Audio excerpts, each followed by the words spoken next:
Manual for procurement of goods की series हमारी चल रही है, जो कि पेपर 5 का टॉपिक है डब्ल्यू सिविल सीबीटी एग्जामिनेशन का।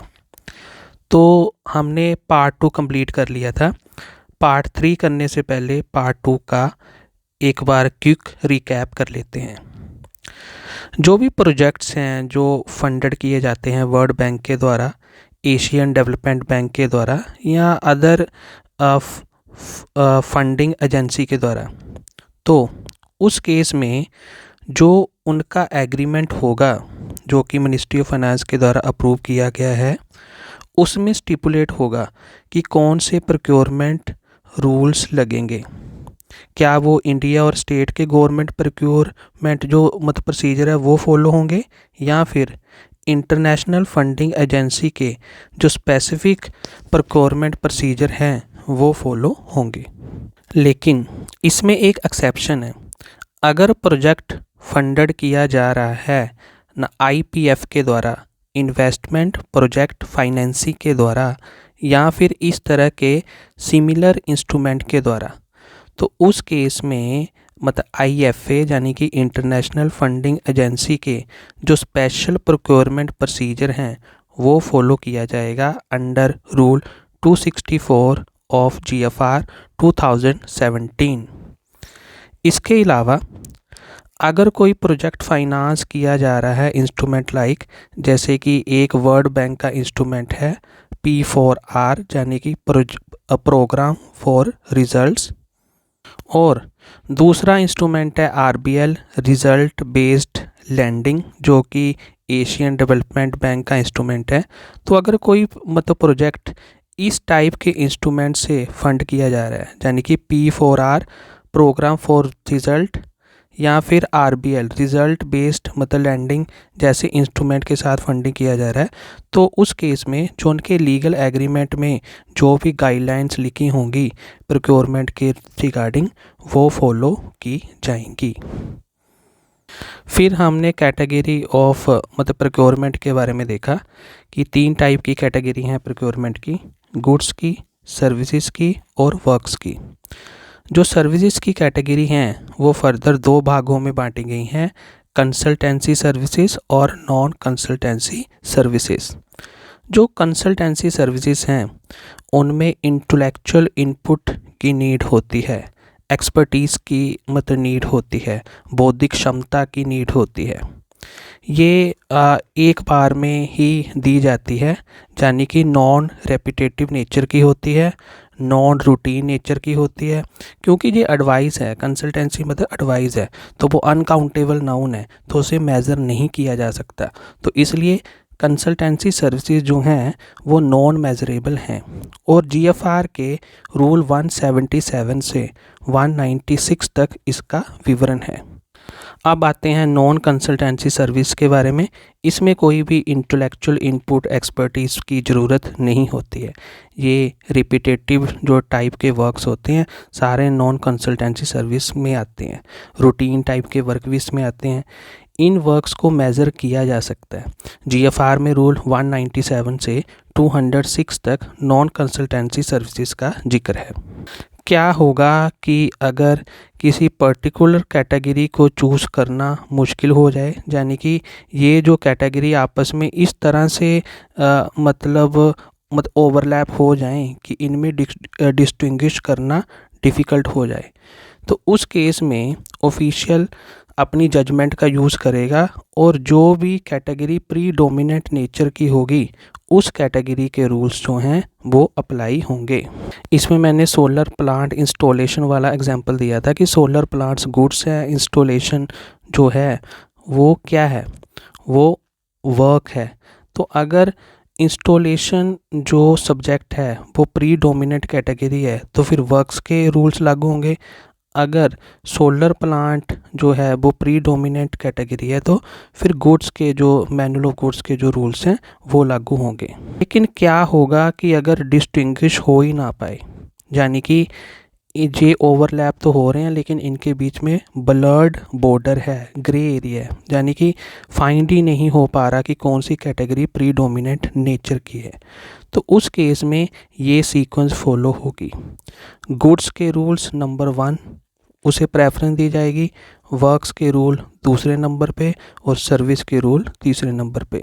यानी कि गुड्स और अगर वर्क्स में कोई डाउट हुआ किसी कैटेगरी में तो गुड्स के रूल फॉलो किए जाएंगे।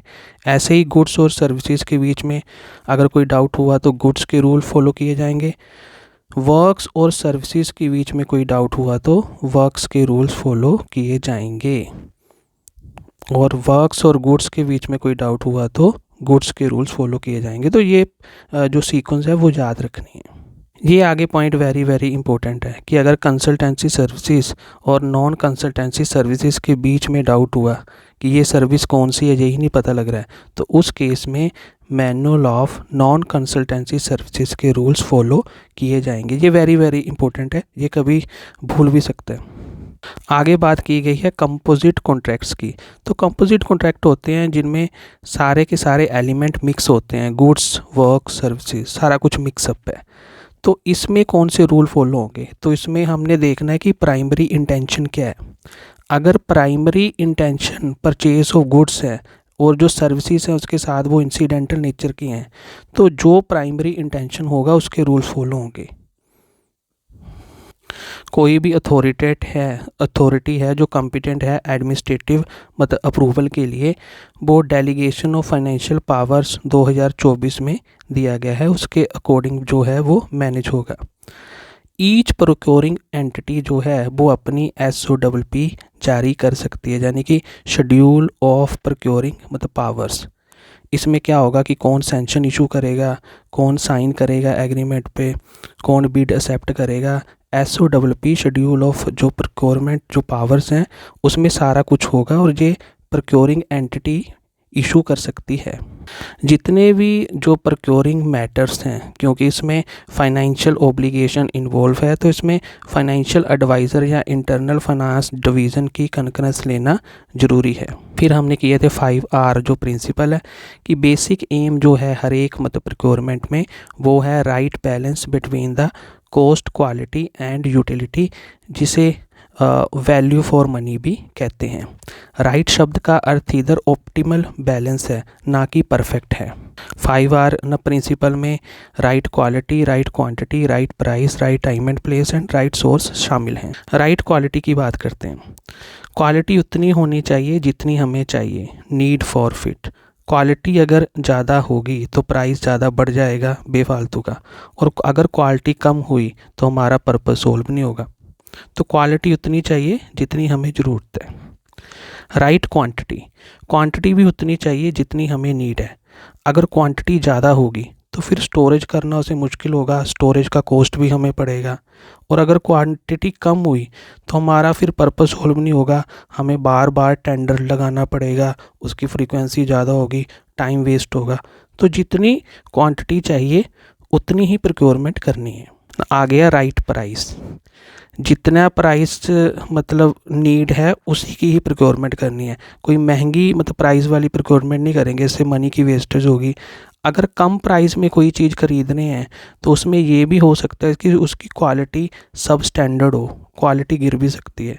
तो इसी कारण जो राइट प्राइस जो बनता है उस पे ही प्रोक्योरमेंट करनी है। इसके आगे पढ़ा right time and place. Right time में मैंने ये बताया था कि अगर समय से पहले प्रोक्योरमेंट कर ली तो फंड्स को लॉक कर देंगे हम, फंड्स हमारे लॉक हो जाएंगे, और स्टोरेज की जो है वो भी चार्ज हमें पड़ेगा।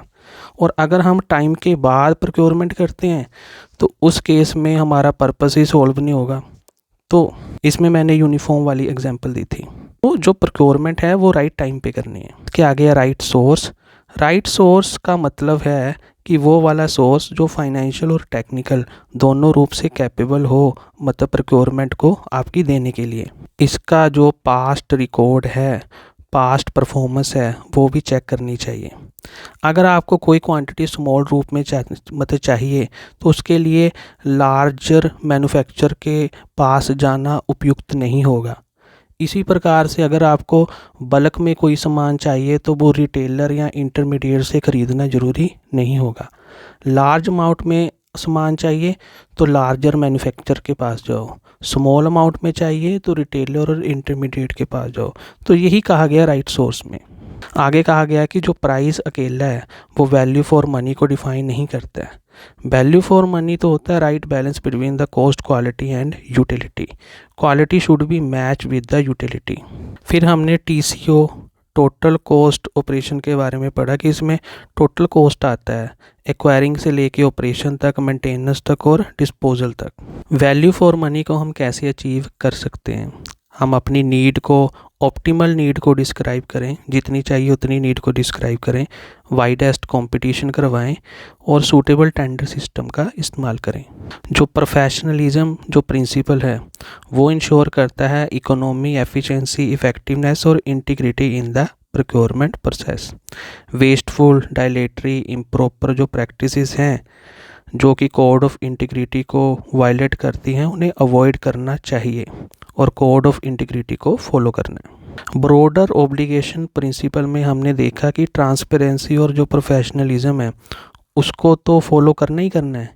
इसी के साथ में जो पब्लिक प्रोक्योरमेंट है उसको इस टाइप से कंडक्ट करवाना है कि वो फैसिलिटेट करे किसको, ब्रॉडर ऑब्जेक्टिव को अचीव करने में, लोकल इंडस्ट्री को स्ट्रेंथ करने में, मेक इन इंडिया को प्रमोट करने में, ईज़ ऑफ डूइंग मतलब बिजनेस को और भी आसान करने के लिए, सस्टेनेबिलिटी और इकोनॉमिक ग्रोथ के लिए।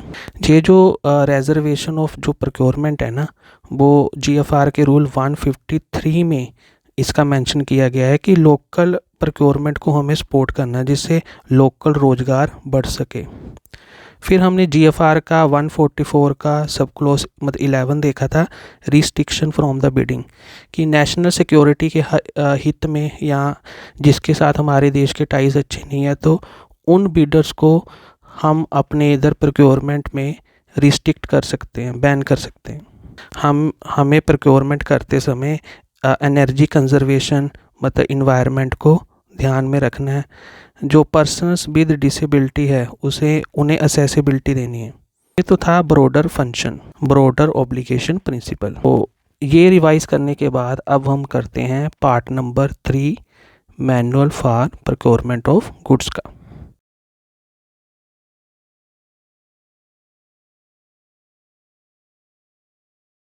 तो मैनुअल ऑफ गुड्स का हम फर्स्ट चैप्टर कर रहे थे, तो इसमें हम आज स्टार्ट करेंगे 1.8.4 से, that is extended legal responsibility principal.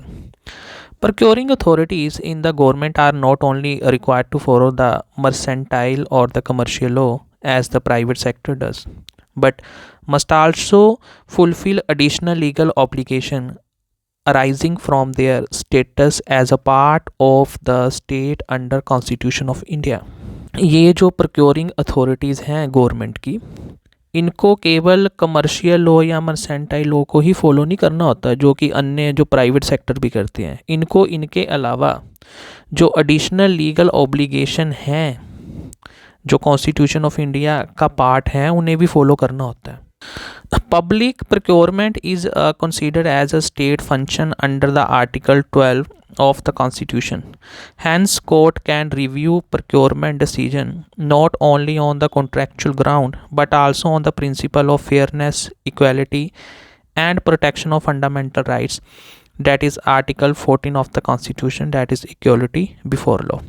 Therefore, the decision made by the Public Procurement Authority must be fair, transparent, and justiciable in the eyes of law and the public interest.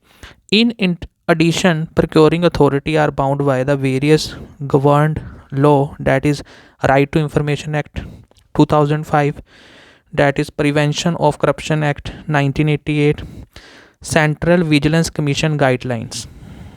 तो जो public procurement है वो state function मानी जाती है according to article 12 of the constitution. इसलिए जो court है वो जो प्रोक्योरमेंट के डिसीजन है उसका रिव्यू कर सकती है। नॉट ओनली द मतलब कॉन्टेक्चुअल ग्राउंड पे ही वो इसे रिव्यू करेगी, वो इसे फेयरनेस, इक्वालिटी या प्रोटेक्शन ऑफ फंडामेंटल राइट के बेस पे भी रिव्यू कर सकती है। इसलिए जो भी प्रोक्योरमेंट के रिगार्डिंग डिसीजन लेने हैं वो फेयर होने चाहिए, ट्रांसपेरेशन होने चाहिए और न्यायसंगत होने चाहिए।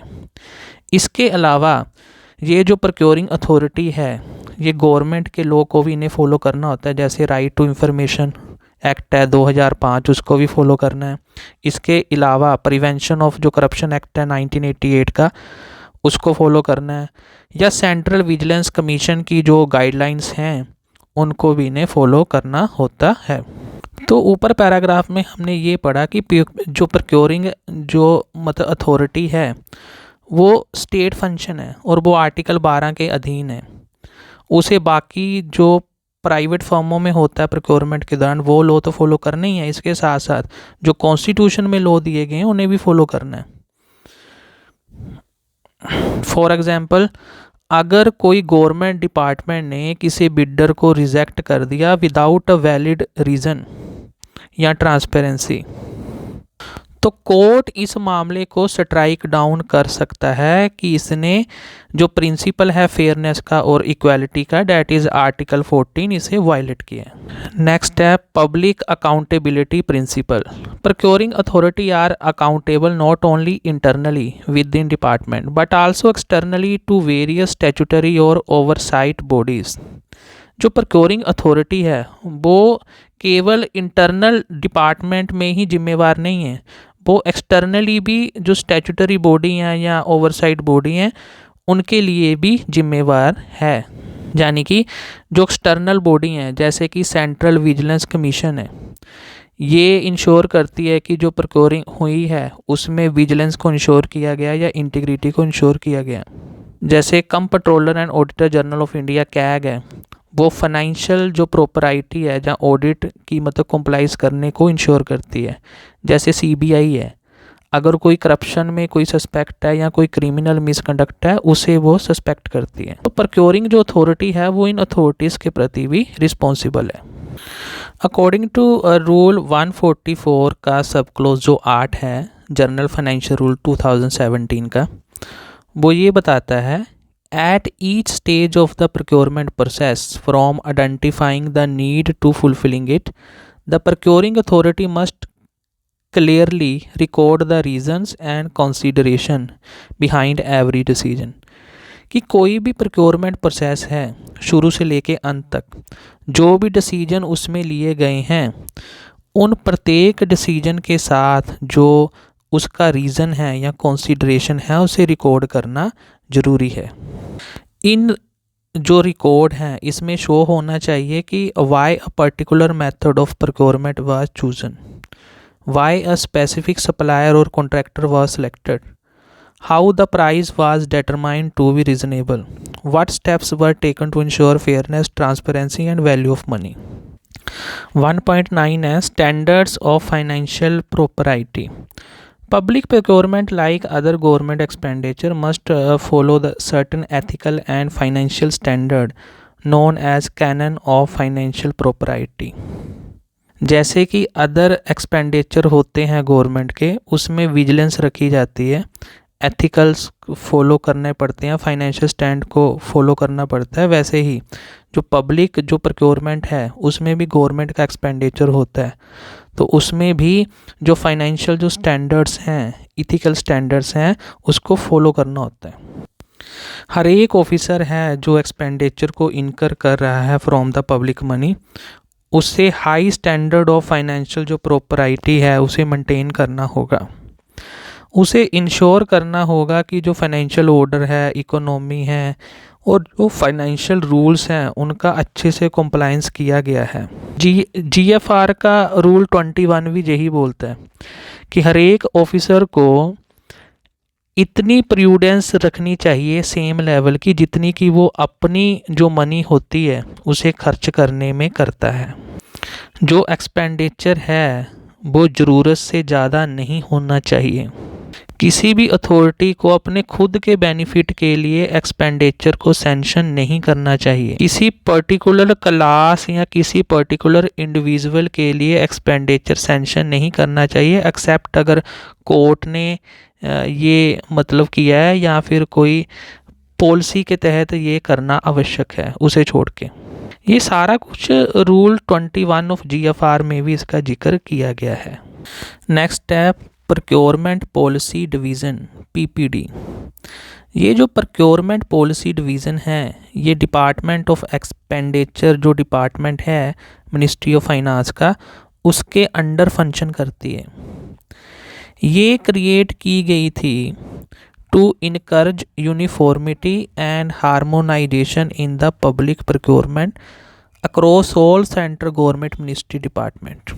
इसमें मेन याद रखना है कि जो PPD है, प्रोक्योरमेंट पॉलिसी डिवीज़न है, वो डिपार्टमेंट ऑफ एक्सपेंडिचर के अंडर है। इसके की फंक्शन क्या है? इसके की फंक्शन है कि बेस्ट प्रैक्टिसेस हैं जो प्रोक्योरमेंट की, उसे सामने लाना, गाइडेंस करना, कैपेसिटी बिल्डिंग में हेल्प करना, जो प्रोक्योरमेंट मैनुअल है या मॉडल टेंडर डॉक्यूमेंट है उसे इशू करना, और ट्रांसपेरेंसी और अकाउंटेबिलिटी इन गवर्नमेंट परचेजिंग को प्रमोट करना। नेक्स्ट है central public procurement portal, CPP। The Central Public Procurement Portal is centralized online platform designed, developed and hosted by National Informatics Center NIC, Ministry of Electronics and IT in Association of Department of Expenditure। तो ये जो CPP है, central public procurement portal है, ये NIC ने तैयार किया है। NIC ने डेवलप और डिज़ाइन किया है इसे। NIC क्या है? नेशनल इंफॉर्मेटिक सेंटर है। ये जो NIC है, नेशनल इंफॉर्मेटिक सेंटर, ये ministry of electronics and IT के अधीन आता है। लेकिन ये जो CPP तैयार किया है, ये NIC ने और जो डिपार्टमेंटल ऑफ एक्सपेंडिचर है, उन दोनों ने मिलके तैयार किया है। इसका मेन पर्पस है ट्रांसपेरेंसी को ईच स्टेज ऑफ जो प्रोक्योरमेंट है उसमें प्रमोट करना। इसके दो मॉड्यूल हैं। पहला मॉड्यूल है E-पब्लिशिंग मॉड्यूल और दूसरा है E-प्रोक्योरमेंट मॉड्यूल।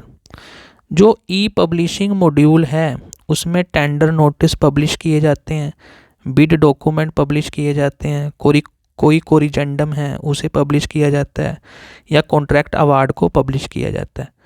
लेकिन जो E-प्रोक्योरमेंट मॉडल है उसमें सारा का सारा टेंडर प्रोसेस को कंडक्ट किया जाता है। इवन बिड सबमिशन भी उसमें होती है और बिड की इवैल्यूएशन भी E-प्रोक्योरमेंट मॉडल में होती है। ये अब मैंडेटरी है all central ministry department, CPSC statutory body में, कि वो जो टेंडर इंफॉर्मेशन है जो सारी की सारी वो CPP में पब्लिश करें। तो आगे है गवर्नमेंट E-मार्केट प्लेस GEM। ये जो GFR का रूल 149 है उसमें कहा गया है कि जितनी भी प्रोक्योरमेंट है, जितने भी ऐसी चीज़ें हैं जो GEM पे उपलब्ध हैं, उन्हें GEM से ही खरीदना मैंडेटरी है। इसमें all ministry department including attach office, subordinate office या CPSC, autonomous body, local body, सभी को ये मैंडेटरी मतलब कर दिया गया है कि जितनी भी प्रोक्योरमेंट करनी ऑफिस यूज़ के लिए, अगर वो GEM पे उपलब्ध हैं तो वहाँ से ही खरीदना ज़रूरी है। अब कुछ चीज़ें ऐसे भी हो सकती हैं कि जो GEM पे उपलब्ध नहीं है, तो वो हमने रूल 147 में पढ़ा था GFR में कि मिनिस्ट्री डिपार्टमेंट को उसमें फुल पावर है, यानी कि किसी की कंसल्टेशन लेने की उसमें ज़रूरत नहीं है। फिर हमने जो रूल 11 था DFPR का, वो भी पढ़ा था IPC, इंटेंट परचेज और मतलब कॉन्ट्रैक्ट वाला, कि जिसमें जो सेक्रेटरी है उसको NPS यानी कि N for negotiated tender, P for propriety tender और S फॉर सिंगल टेंडर, वहाँ पे 25 करोड़ तक के परचेज़ की पावर थी, और ओपन और लिमिटेड टेंडर में उसे 100 करोड़ तक की पावर थी, और इससे ऊपर जो मिनिस्टर को पावर है। तो ये सब हमने पढ़ा था और हमारा रिवाइज भी हो गया इसमें। आगे है comptroller and auditor general of India, CAG। तो कॉन्स्टिट्यूशन के आर्टिकल 148 में इसका जिक्र आता है। तो जहाँ पे लिखा है कि जो कैग है, controller and auditor general of India है, वो आर्टिकल 149 से article 151 of constitution of India में इसका जिक्र है। 148 से लेके 151 तक जितने भी आर्टिकल है वो कैग से रिलेटेड है। जो कंट्रोलर एंड ऑडिटर जनरल है वो supreme audit institution of India है। CAG play a crucial role in promoting the accountability, transparency and good governance through the high quality auditing and accounting। अपनी auditing and accounting के कारण ये crucial role निभाता है इन promoting accountability, transparency और good governance. सभी government body का audit CAG ही करता है, सभी गवर्नमेंट कंपनी और कॉरपोरेशन का ऑडिट करता है। Autonomous body or authority that receive government funding, उसका ऑडिट कैग करता है। अगर किसी ने स्पेशल रिक्वेस्ट की है कैग को तो उसमें भी ये फिर ऑडिट करने जाता है। The CAG can audit the account of any other body or authority upon request of president, governor or on its on initiative. तो अगर प्रेसिडेंट रिक्वेस्ट करे कैग से कि इसका ऑडिट करना है तो फिर जाएगा, अगर गवर्नर करे फिर करेगा, या खुद भी ये किसी का भी ऑडिट कर सकता है ऑन इट्स ऑन इनिशिएटिव। तो इसके जो ऑडिट होते हैं वो भी मल्टीपल टाइप के होते हैं। तो कंट्रोलर एंड ऑडिटर जनरल जो ऑडिट करता है वो भी कई टाइप के होते हैं, जैसे कंप्लाइंस ऑडिट है, फाइनेंशियल ऑडिट है, परफॉर्मेंस ऑडिट है, थीमेटिक ऑडिट है, आईटी ऑडिट है। जो कंप्लाइंस ऑडिट है वो क्या है? To check whether financial rules and regulations are properly followed और नॉट, इसे कहते हैं कंप्लाइंस ऑडिट। तो फिर फाइनेंशियल ऑडिट क्या है? To verify the accuracy of financial statement and account. Financial जो स्टेटमेंट है और जो अकाउंट है उसकी एक्यूरेसी चेक करने के लिए फाइनेंशियल ऑडिट किया जाता है। किसी इंस्टीट्यूशन में फाइनेंशियल रूल एंड रेगुलेशन को फॉलो प्रॉपरली किया गया कि नहीं, इसके लिए कंप्लाइंस ऑडिट किया जाता है। एक्यूरेसी के लिए फाइनेंशियल ऑडिट, रूल रेगुलेशन को कंप्लाइंस किया गया है फाइनेंशियल रूल को, उसके लिए कंप्लाइंस ऑडिट। एक है performance audit, to assess whether the government program and schemes are achieving intended result economically and efficiently. Thematic audit, focused on specific theme across the different department. IT audit, to ensure efficiency, security, integrity in IT based government system।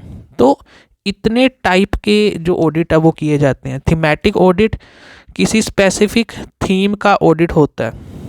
IT audit जो IT based government system है उनकी efficiency, security और integrity का audit है। Performance audit जितने government के programme है, scheme है, क्या वो अपने रिजल्ट को इकोनॉमिकली और एफिशिएंटली अचीव कर पा रही हैं कि नहीं, उसका ऑडिट है। अब बारी करती हैं focus on procurement audits. Procurement related audit are usually part of the performance audit. जो प्रोक्योरमेंट ऑडिट होते हैं वो परफॉर्मेंस ऑडिट का पार्ट है। हमने ऊपर कई टाइप के ऑडिट पढ़े, जैसे compliance audit, financial audit, performance audit, thematic audit, IT audit. तो जो प्रोक्योरमेंट के रिगार्डिंग ऑडिट होता है वो परफॉर्मेंस ऑडिट का पार्ट है। CAG examine whether public procurement process involve any wastage, malpractice, fraud and whether procurement has been carried out economically, efficiently और transparently। तो ये जो controller and auditor general of India है ये एग्जामिन करेगा कि ये जो पब्लिक प्रोक्योरमेंट हुई है क्या इसमें कोई वेस्टेज ऑफ मनी तो नहीं हुई, क्या इसमें कोई फ्रॉड तो नहीं हुआ या मैल प्रैक्टिस तो नहीं हो रही, क्या ये जितनी भी प्रोक्योरमेंट है जो की जा रही है क्या ये इकोनॉमिकली की गई है, ये तो नहीं ओवर प्राइस पे कर ली, क्या ये एफिशिएंटली की गई है, जो चाहिए था वही है या मतलब एक्स्ट्रा कुछ मतलब कर लिया खर्चा, ये क्या इसमें ट्रांसपेरेंसी रखी गई है, किसी को किसी अन्य बिडर को तो नहीं, जो चाहने वाला उसको ही मतलब जो कॉन्ट्रैक्ट है वो दे दिया गया। तो इन सभी बातों पे फोकस करता है कैग परफॉर्मेंस ऑडिट करता है और परफॉर्मेंस ऑडिट में ही प्रोक्योरमेंट ऑडिट होता है। प्रोक्योरमेंट ऑडिट में वो ये देखता है कि क्या जहाँ पे मैल प्रैक्टिस, फ्रॉड या वेस्टेज ऑफ मनी तो नहीं हुई, क्या ये इकोनॉमिकली एफिशिएंटली और जो ट्रांसपेरेंटली ये ठीक हुआ है। Powers of CAG. To perform its duty efficiently the CAG has wide powers such as access to all record books document, right to demand any information necessary for audit, power to inspect any office store work site, authority to determine the audit scope and method independently। तो अपनी duties को इफेक्टली निभाने के लिए CAG के पास काफ़ी powers हैं। वो सभी रिकॉर्ड को, बुक्स को, डॉक्यूमेंट को असेस कर सकता है, कोई भी इंफॉर्मेशन को मंगवा सकता है फॉर ऑडिट के लिए, किसी भी ऑफिस का इंस्पेक्शन कर सकता है, किसी भी स्टोर का, किसी भी वर्क साइट का इंस्पेक्शन जो है वो कैग कर सकता है। ये जितनी भी पावर्स हैं ये कैग को इनेबल करती है इंडिपेंडेंट, इफ़ेक्टिव और ट्रांसफ़र ऑडिट करने के लिए। Inspection authority. CAG has power to inspect any office or organization that falls within its jurisdiction. This means CAG officially can or physically visit office, examine file, verify stock, store and check record to ensure proper financial management. जो CAG है उसे full power है किसी भी office को inspect करने की। तो कैग के ऑफिशियल किसी भी ऑफिस में फ़िजिकली जा सकते हैं, फ़ाइल को एग्जामिन कर सकते हैं, उनके स्टोर को, स्टॉक को एग्जामिन कर सकते हैं, रिकॉर्ड को देख सकते हैं। आगे है transaction examination. The CAG can examine all financial transaction carried out by the audited entity. It has the authority to question the execute about any irregular and doubtful expenditure और रिसीट। जितनी भी financial transaction हुई हैं CAG उसको examine कर सकता है और जो अथॉरिटी से क्वेश्चन भी पुटअप कर सकता है। अगर कोई कैग को डाउट हुआ किसी इरेगुलर और मतलब डाउटफुल एक्सपेंडिचर का, तो उसके रिगार्डिंग कैग जो एग्जीक्यूटिव है उससे क्वेश्चन भी कर सकता है। Record assess. कैग के पास पावर है कि वो कोई भी रिकॉर्ड, पेपर, डॉक्यूमेंट को मंगवा सकता है और जो ऑफिसर्स हैं गवर्नमेंट ऑफिसर वो लीगली बाउंड हैं ये रिकॉर्ड कैग को प्रोवाइड करने के लिए, वो मना नहीं कर सकते। That is very very important.